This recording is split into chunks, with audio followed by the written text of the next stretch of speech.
ಮಂಗಳೂರಿನ ಕೆಎಸ್ ರಾವ್ ರಸ್ತೆಯಲ್ಲಿರುವ ಬಹುರಾಷ್ಟ್ರೀಯ ಸಂಸ್ಥೆಯೊಂದರ ಆಹಾರ ಮಳಿಗೆಯಲ್ಲಿ ಕಲುಷಿತ ಆಹಾರ ಪೂರೈಕೆ ಮಾಡಿದ ದೂರಿನ ಹಿನ್ನೆಲೆಯಲ್ಲಿ ಆಹಾರ ಇಲಾಖಾಧಿಕಾರಿಗಳು ದಾಳಿ ನಡೆಸಿದ ಬೆನ್ನಲ್ಲೇ ರಾಜ್ಯ ಆರೋಗ್ಯ ಮತ್ತು ಕುಟುಂಬ ಕಲ್ಯಾಣ ಸಚಿವ ಯುಟಿ ಖಾದರ್ ಮಂಗಳೂರಿನಲ್ಲಿ ಪ್ರತಿಕ್ರಿಯೆ ನೀಡಿದ್ದಾರೆ. ಬೆಂಗಳೂರಿನಲ್ಲಿ ಈಗಾಗಲೇ ಆಹಾರ ತಯಾರಿಕಾ ಸಂಸ್ಥೆಗಳ ಮೇಲೆ ದಾಳಿ ನಡೆಸಿದ್ದರೂ ಮಂಗಳೂರಿನಲ್ಲಿ ಇನ್ನೂ ಅದೇ ರೀತಿಯ ಪರಿಸ್ಥಿತಿ ಮುಂದುವರೆದಿರುವುದು ಆಹಾರ ಮಾರಾಟ ಸಂಸ್ಥೆಗಳ ಬೇಜವಾಬ್ದಾರಿತನವಲ್ಲದೆ ಬೇರೇನಲ್ಲ ಎಂದು ಆಕ್ರೋಶ ವ್ಯಕ್ತಪಡಿಸಿದ್ದಾರೆ.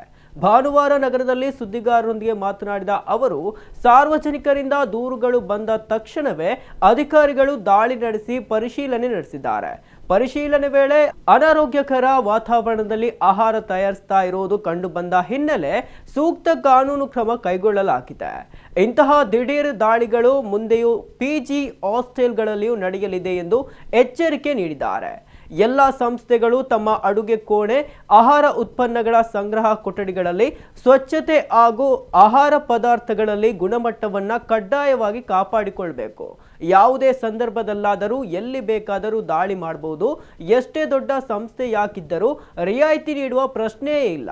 ನಮಗೆ ಸಾರ್ವಜನಿಕರ ಆರೋಗ್ಯವೇ ಮೊದಲ ಆದ್ಯತೆ ಎಂದಿದ್ದಾರೆ.